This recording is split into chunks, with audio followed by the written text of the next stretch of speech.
Assalamualaikum. My name is Hamna Naeem and my roll number is 93. My group partner is Maham Noor and her roll number is 79. Today our topic of presentation is risk management. So this is the content we are going to cover today. So what is risk? ISO 27005, that is an information security risk management risk assessment standard, states that potential that a given threat will exploit vulnerabilities of an asset or group of assets and thereby cause harm to the organization. So this is the statement given by ISO 27005 on risk. So from this हम ये समझ सकते हैं कि कोई भी particular threat जो कि vulnerability को exploit करेगा, and let me tell you that exploit simply means taking advantage of it, और इसका impact यानी जो कि vulnerability को exploit करेगा और इसका impact इस exploitation के result में आएगा, that is called risk. So what is the formula of risk? Risk is equal to impact of a threat exploiting the vulnerability into likelihood of a threat attempting to exploit the vulnerability. So we have now read two terms in this definition, vulnerability and threat. So what is vulnerability? Vulnerability in simple terms is weakness. कोई भी flaw, कोई भी कोताही के result में जो weakness बन सकता है वो vulnerability है. And whereas threat जो है हमारा, it is a potential aspect which can exploit a vulnerability resulting an impact. कोई भी ऐसा aspect जो कि किसी vulnerability को exploit करके impact देगा यानी outcome देगा, वो threat कहलाता है. So now we know likelihood into impact is equal to risk. Now what is impact or consequence? The outcome of a particular threat exploiting a vulnerability is called impact. So we now know कि कोई भी particular threat जब किसी vulnerability को exploit करेगा तो जो outcome हमें रिसीव होगा यानी रिजल्ट जो हमें रिसीव होगा वो इम्पैक्ट कहलाता है. अब लाइकलीहुड और अक्रेंस क्या है? How often does a particular threat attempts या tries to exploit a vulnerability is called likelihood. So in simple word, जितनी दफ़ा कोई थ्रेट किसी वल्नरेबिलिटी को एक्सप्लॉइट करेगा या करने की कोशिश करेगा वो likelihood कहलाता है. For example, if you go and ask a stock analyst that how often does an SQL injection attack happens, now he will probably tell you once a day, twice a day, thrice a day or so on. So this figure के कितनी बार ये काम होता है, ये attempts होती हैं, that is how much the likelihood of a particular risk is. Now what is risk? And I am going to explain this question through an example. So threat here is information disclosure threat. Information disclosure threat एक ऐसा threat है जो कि किसी भी asset पे applicable है. इसमें अब vulnerability क्या है? इसमें vulnerability ये है कि इसमें कोई VAPT exercise conduct नहीं की गई. Now what is VAPT? VAPT stands for vulnerabilities assessment and penetration testing. So जब ये exercise उस particular asset पर conduct नहीं की जाएगी तो ये खतरा, ये vulnerability उसमें पाई जाएगी और इसकी वजह से information disclosure threat का खतरा होगा हमें. Likelihood क्या है इसमें?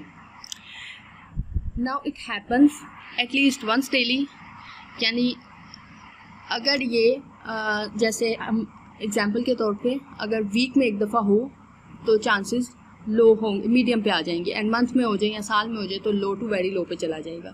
सो चूँकि ये हैपन्स एट डेली बेसिस पे एटलीस्ट वंस हो रहा है तो इसकी जो लाइकलीहुड रेटिंग है वो हाई है. तो अब हम देखते हैं इम्पैक्ट देखा जाए तो इसमें 10 मिलियन से ज़्यादा या इतना फाइनेंशियल इम्पैक्ट इसकी वजह से एक्सपेक्टेड है. सो इसकी इम्पैक्ट रेटिंग भी हाई है. Now if you look at risk and also as we have discussed earlier, risk is equal to impact into likelihood.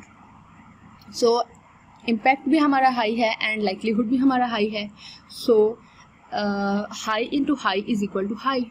So there is a high probability of a big financial hit. So this big financial hit will give a big loss to the organization. Now, why do we need risk management? Now, before discussing that why do we need risk management, we should know what actually risk management is. इसमें कुछ processes जैसे asset process, valuation, risk assessment, risk treatment, अगर इन processes को हम combine कर लें तो उसे as a whole risk management कहेंगे. नाउ जैसे इसमें आता है, अब हम आते हैं अपने क्वेश्चन पे कि why do we need risk management. So to avoid unwanted loss, यानी बिग ऑर्गेनाइजेशंस या corporates will always want to avoid unwanted loss और financial hits which could impact their overall revenue. यानी इसी चीज़ को जो हमारा ये जो बड़ी ऑर्गेनाइजेशंस हैं या कॉर्पोरेट्स हैं, ये हमेशा यही चाहती हैं कि उनको कोई बड़ा फाइनेंशियल लॉस या हिट ना फेस करना पड़े. सो इसी चीज़ को ओवरकम करने के लिए वो रिस्क के मुतल्लिक पहले से ही प्रिपेयर्ड होते हैं और प्लान्स बनाते हैं. यानी वो इस चीज़ को मैनेज ही ऐसे करते हैं कि कोई भी फाइनेंशियल हिट मिटिगेट की जा सके. So now second one is oversight of the organisation in terms of risk. यानी कि कोई भी XYZ ऑर्गेनाइजेशन रिस्क के मामले में इस तरह की निगरानी करेगी या की जाए उसकी कि उसे पहले से ही इल्म हो और वो प्रिपेयर्ड हो के अगर कोई ऐसी सूरत यानी किसी रिस्क की सूरत बनती है तो वो उसके अगेंस्ट ऐसे काम करेंगे, वैसे काम करेंगे, यानी कैसे वो उसको ओवरकम कर सकते हैं. सो वो प्रिपेयर्ड हों, इतने प्रिपेयर्ड हों कि अगर कोई रिस्क आए, अव्वल तो आए ही ना, और अगर आ जाए तो स्टेबल रह सकें वो. Now the third one is evade excessive control cost. यानी बड़ी ऑर्गेनाइजेशंस अपने एक्सेसिव कॉस्ट को कम करके उस कॉस्ट को अपने डिफेंस के लिए यूज़ कर सकती हैं. इन केस रिस्क नुकसान पहुंचाए तो वो स्टेबल भी रह सकेंगी और ये उनके लिए बहुत अच्छी अप्रोच होगी. इसी तरह से यही काम करने से इनके प्रॉफिट में भी इंक्रीज आएगा. So now the third one is third one भी हो गया हमारा. हाँ. So now to understand the further risk assessment process, we need to understand some basic definitions. So what is asset या process inventory? Asset process inventory कोई भी valuable और useful चीज़ है या फिर person भी हो सकती है. Now उसके बाद आता है asset valuation. Asset valuation एक ऐसा process है जिसमें हम किसी एसेट की वैल्यू को डिफाइन करते हैं. Asset valuation is a process of defining the value of asset. For example monetary based on confidentiality, integrity, availability etcetera. Now what is threat? A potential aspect that could result an impact on exploiting a vulnerability. For example, information disclosure, service disruption, etc.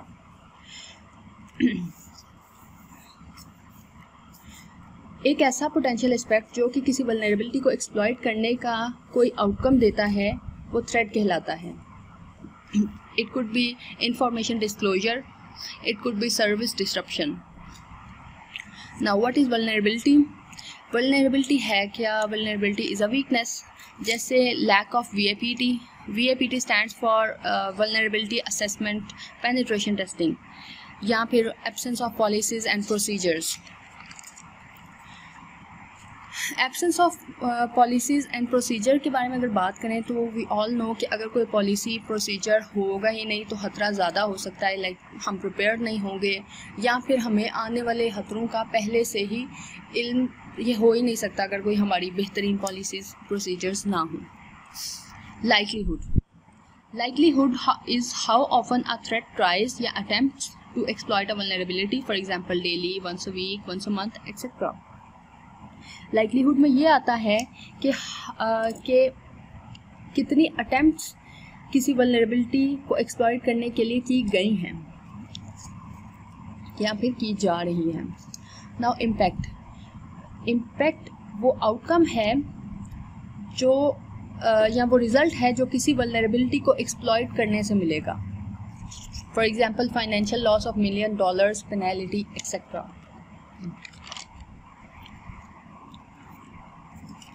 Inherent risk, risk which is naturally associated with asset or process, यानी कि कोई भी ऐसा risk जो किसी asset या process से naturally associated हो वो इनहेरेंट रिस्क कहलाता है। Control assessment and control value, in it हम पहले डिस्कस करेंगे कंट्रोल होता क्या है। Control is a tool, solution, process, tool या सॉल्यूशन या process to manage the risk. Control एक ऐसा टूल या सॉल्यूशन या प्रोसेस है जो रिस्क को मैनेज करने के लिए यूज़ होता है। कंट्रोल असेसमेंट क्या है? Control assessment is an exercise of identifying control and measuring it's effectiveness, यानी ये एक ऐसी एक्सरसाइज है जो कंट्रोल को आइडेंटिफाई करने के लिए, उसे पहचानने के लिए या फिर उसकी इफेक्टिवनेस को मेजर करने में काम आती है। अब कंट्रोल वैल्यू क्या है? कंट्रोल इफेक्टिवनेस की बेस पे जो स्कोर मिलता है किसी रिस्क को मिटिगेट करने के लिए कंट्रोल वैल्यू कहलाता है। Residual risk, after applying a control on particular risk the risk left behind is called residual risk. जब किसी रिस्क पर कंट्रोल अप्लाई होता है तो जो पीछे रिस्क रह जाता है वो रेजिडुअल रिस्क कहलाता है। अगर हम सिंपल वर्ड्स में बात करें तो inherent risk minus control value is called residual risk. Thank you. और बाकी का मेरी ग्रुप पार्टनर माहम नूर प्रेजेंट करेंगी। अस्सलाम वालेकुम, my name is Maham and roll number 79। सबसे पहले मैं डिस्कस करूँगी एसी टोनर कौन होता है। एसी टोनर कारोबारी पहलू से ताल्लुक़ रखने वाला फ़र्द होता है, जैसा कि एक अमला जो किसी खास एसिड का कारोबारी सारिफ है। एसी टोनर एसिड से मुतल्लिक जो रिस्क होते हैं उसका भी ओनर होता है। इसी तरह एसिड रखने वाला एक और इसला है जो आमतौर पर IT डिपार्टमेंट के लोग होते हैं जो सासाजात का इंतज़ाम करते हैं।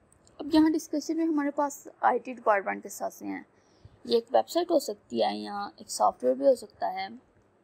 लिहाजा एसिड्स रखने वाला आमतौर पर इन एसिड को मैनेज करता है। इनमें से एक जिम्मेदारी निभाना है और इनमें से एक रिस्क को कम करने के लिए कंट्रोल अप्लाई करना है। रिस्क ऑनर जो रिस्क होते हैं उनके लिए भी जवाबदेह होता है और अमूमन मैनेजमेंट के ज़रिए नामजद करदा एसिड ओनर या अमला किसी खास एसिड का रिस्क ओनर होता है। अब जैसा कि हम पहले डिस्कस कर रहे हैं, रिस्क असेसमेंट की मुख्तलिफ इक़साम हैं। क्वांटिटेटिव रिस्क असेसमेंट, और ये असेसमेंट जब हम ख़तरे का हिसाब लगा रहे होते हैं तो हम ये भी हिसाब लगाते हैं कि किसी कंपनी पर कितना माली असर पड़ रहा है। और मिसाल के तौर पर $100 मिलियन के असरात और मालियाती कीमत और आदाद, हमारे पास इसकी एक और मिसाल होगी। क्वालिटेटिव रिस्क असेसमेंट में हम एक्चुअली एक वजाहती अंदाज में इसका हिसाब लगा रहे हैं, लेकिन रिस्क मॉनिटरी वैल्यू पर हम इसका हिसाब नहीं लगा सकते। बहरहाल हमारे पास ये क्वालिटेटिव डिस्क्रिप्टिव लिहाज से high financial impact, low financial impact, moderate financial impact, ये क्वालिटेटिव टर्म्स की एग्जांपल्स हैं। आगे सेमी क्वालिटेटिव, ये क्वालिटेटिव और क्वांटिटेटिव का मजमूआ है, कम्बिनेशन है। आगे overview of risk management process. अब यहाँ मुख्तलिफ बैनुल अक़वामी नुक्ता नज़र से और तरीक़ाकार यहाँ पर मौजूद हैं, जो कि NIST SP 800-250, ISO 27005, COBIT, OCTAVE, FAIR। FAIR जो है वो हम देखते हैं क्या है। FAIR एक ओपन सोर्स क्वालिटेटिव बल्कि quantitative risk management risk assessment methodology है। अब हम इस सारे प्रोसेस का ओवरव्यू लेंगे, देखते हैं कि कैसे इसका फ्लो होता है। इससे पहले हम कुछ और टर्म्स को अंडरस्टैंड कर लेते हैं, जैसे कि रिस्क मैनेजमेंट।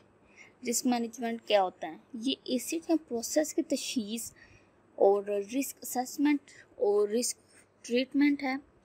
लिहाजा इन तीनों चीज़ों को इकट्ठा करें तो ये रिस्क मैनेजमेंट कहलाता है।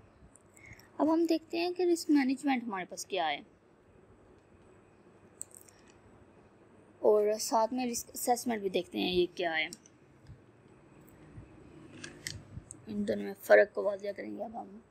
जैसे कि हम जानते हैं कि रिस्क मैनेजमेंट असेस एसेट और प्रोसेस वैल्यूएशन, रिस्क असेसमेंट और रिस्क ट्रीटमेंट, इन दोनों चीज़ों का मजमूआ है जो कि हम आगे डिस्कस करने जा रहे हैं।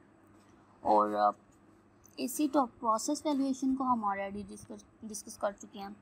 अब हम देखते हैं कि रिस्क असेसमेंट और ट्रीटमेंट क्या है। आज अब हम इस सारे प्रोसेस का ओवरव्यू लेते हैं। सबसे पहले रिस्क असेसमेंट को परफॉर्म करने के लिए आपको एसेट्स को आइडेंटिफाई करने की ज़रूरत है, या अगर आप किसी प्रोसेस पर मुबनी रिस्क असेसमेंट कर रहे हैं तो इस प्रोसेस को आइडेंटिफाई करने की ज़रूरत है। इसके बाद आपको इस तमाम रिस्क का अंदाज़ा होगा जो इस खास एसेट या किसी अमल पर लागू होते हैं। लेकिन एक अच्छी मिसाल के लिए हम रिस्क को मज़ीद आइडेंटिफाई करते हुए देखेंगे। लिहाजा आपको थ्रेट और वल्नरेबिलिटीज़ के दरमियान तरीक़ें तैयार करने के काबिल होना चाहिए। बहुत सारे थ्रेट्स होंगे जो बहुत सारी वल्नरेबिलिटीज़ का फ़ायदा उठा रहे होंगे, या शायद एक ही थ्रेट इस तरह इस नेचर या वल्नरेबिलिटीज़ का इस्तेमाल करता है। इसके बाद आप देखते हैं कि अगर थ्रेट्स वल्नरेबिलिटी से दो चार होता है तो इसके नतीजे में क्या असर पड़ सकता है। इसके बाद हम इस इम्कान को तय करते हैं कि इस महसूस थ्रेट से कितनी बार इस वल्नरेबिलिटी से दो चार होने की कोशिश की जाती है। अगर इसके बाद हम इनहेरिटेंस वैल्यू का हिसाब लगाते हैं कि ये कैसे वैल्यू कैलकुलेट की जाती है। Value of impact multiplied by value of likelihood multiplied by value of asset, then the result will be given।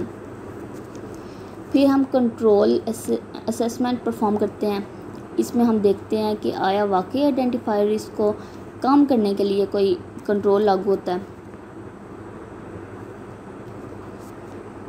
फिर हम कंट्रोल वैल्यू की बेस पे रेजिडुअल रिस्क कैलकुलेट करते हैं। इसमें अमूमन हम इनहेरिटेंट रिस्क उसकी वैल्यू को कंट्रोल वैल्यू से डिवाइड करते हैं, जिससे रीज़नेबल रिज़ल्ट मिलता है और बेहतर रिस्क असेसमेंट एक्टिविटी का रिज़ल्ट मिलता है। इसके बाद जब हम ये करते हैं तो देखते हैं कि पर्टिकुलर एसिड या प्रोडक्ट पे रेजिडुअल रिस्क क्या है। अब अगर ऑर्गेनाइजेशन के लिए रिस्क वैल्यू एक्सेप्टेबल है तो हाँ ये रिस्क लो है और इसका कोई सिग्निफिकेंट नहीं है, और ना ही इसको इसकी ऑर्गेनाइजेशन की स्टेबिलिटी पे कोई मेजर इम्पैक्ट है, और ना ही किसी और टर्म पे। अगर वैल्यू एक्सेप्टेबल नहीं है देन आप रिस्क ट्रीटमेंट को इनिशिएट करेंगे। आगे what is risk treatment, risk treatment क्या है। अब रिस्क ट्रीटमेंट के हमारे पास डिफरेंट टाइप्स हैं। नंबर 1, आप रिस्क ट्रीटमेंट को कम कैसे कर सकते हैं, पहले अब देखते हैं। आप इस रिस्क ट्रीटमेंट में इस रिस्क को कम कर सकते हैं, जैसा कि हमने बात की है कि अगर इंफॉर्मेशन थ्रेट और वल्नरेबिलिटी असेसमेंट और पेनिट्रेटिंग टेस्ट एक्सरसाइज की कमी है तो आप इस रिस्क को वल्नरेबिलिटी असेसमेंट और पेनिट्रेटिंग टेस्टिंग एक्सरसाइज को कंडक्ट करके कम कर सकते हैं। आगे देखते हैं ट्रांसफ़र क्या है। अब ट्रांसफ़र की बेस्ट एग्जांपल है पर्टिकुलर रिस्क इंश्योरेंस। अब मिसाल के तौर पर जब आप कार बाय करते हैं तो ये अच्छा है कि आपको इसकी इंश्योरेंस मिल जाए, क्योंकि जब आपकी वो अगर चोरी हो जाए या उसका कोई बड़ा नुकसान हो या फिर उसका एक्सीडेंट हो जाए तो इंश्योरेंस कंपनी एक हद तक आपकी माली मदद करते हैं और आप पे ज़्यादा फाइनेंशियल इम्पैक्ट नहीं पड़ता। लिहाजा आप इस रिस्क को किसी दूसरे पार्टी पर डाल देते हैं। Best example in terms of ID would be having cloud environments. cloud based infrastructure, the security, the physical security, ऐसे सब रिस्क क्लाउड मैनेजमेंट पार्टी उठाती है। रिस्क से बचने के लिए रिस्क से मुतलिक एक लफ्ज़ तजारत मिसाल के तौर पे ऐसा होगा जैसे आप एप्लीकेशन लॉन्च करना चाहते हैं। अब यहाँ पॉसिबिलिटी ये है कि आपकी ऑर्गेनाइजेशन किसी एप्लीकेशन के बगैर ही मौसर तरीके से चल सकती है। तो आप आइडेंटिफाइड रिस्क को नुमाया तौर पर आइडेंटिफाई करने के लिए कि इस सिंपली इस प्रोसेस को आप ख़त्म कर देंगे और इसे कबूल कर लें। अब एक बार जब आप ये समझने के काबिल हो गए हैं कि ये खतरा, ये रिस्क ऐसी चीज़ है जिसके साथ आपको रहना है, तो आप इसे कम नहीं कर सकते, आप इसके बारे में कुछ नहीं कर सकते, ठीक है। तब मैनेजमेंट फैसला करती है कि हम इस रिस्क को ऑन करते हैं और हम इसे एक्सेप्ट करेंगे कि हाँ ये एक रिस्क है और हम इसके मुतालिक कुछ भी कर सकते हैं। अगर ये रिस्क सामने आ रहा है या अगर किसी पर्टिकुलर रिस्क से वर्नेबिलिटी से ख़त्म हो जाता है तो इस पर्टिकुलर रिस्क के नतीजे में हम पर असर पड़ेगा और हम इसे कबूल करते हैं। रिस्क ट्रीटमेंट के आप जो रिस्क ट्रीटमेंट है वो ये है कि रिस्क मॉनिटरिंग या रिपोर्टिंग करेंगे आप। अब ये ट्रीटमेंट का प्रोसेस इतना आसान नहीं है। अब एक बार जब आप वाकई डिसाइड कर लेंगे कि आप कौन सा एक्शन उठा रहे हैं और रिस्क ट्रीटमेंट को या तो आप कम कर रहे हैं या इसे अवॉइड कर रहे हैं या ट्रांसफ़र कर रहे हैं या एक्सेप्ट कर रहे हैं, तो आप एक रिस्क ओनर को असाइन करते हुए इसको असाइन करेंगे और उस शख्स जो फाइनलाइज किया गया है, जो डिसाइड किया गया है, रिस्क ट्रीटमेंट एक्शन को अंजाम देने का रिस्पॉन्सिबल है। रिस्क ट्रीटमेंट एक्शन जो हम ट्रांसफ़र करते हैं या कम करते हैं या अवॉइड करते हैं या चाहे एक्सेप्ट करते हैं, तो इसका फ़ैसला एसेट ओनर या मैनेजमेंट ही करती है, जो अमूमन रिस्क ओनर भी होता है। अब एक बार जब रिस्क डिसाइड हो जाता है तो इसके बाद इस फर्द को रिस्क ट्रीटमेंट की ज़रूरत को पूरा करने के लिए वाकई ज़रूरी एक्शन लेने का ज़िम्मेदार है ये शख्स। लिहाजा इसको इतला रिस्क ऑफिसर को दें। जो सारा प्रोसेस है, जो मसला आ रहा है, इसकी आपको इतला रिस्क ऑफिसर को देनी है, जो मॉनिटरी एक्सरसाइज करते हैं और इस रिस्क का जायज़ा लेते हैं और देखते हैं कि अगर किसी रिस्क को कम करने की कोशिश की गई थी तो फिर बाकी बच जाने वाले रिस्क क्या हैं जो आज तक मौजूद हैं, चाहे वो एक्सेप्टेबल लेवल पे हैं या नहीं। और रिस्क पोस्चर की निगरानी के लिए ऑर्गेनाइजेशन को इत्तला की जाती है। अब लेफ़्ट साइड पे जो अमल है वो एसिड या प्रोसेस की आइडेंटिफिकेशन और रेजिडुअल रिस्क की कैलकुलेशन है।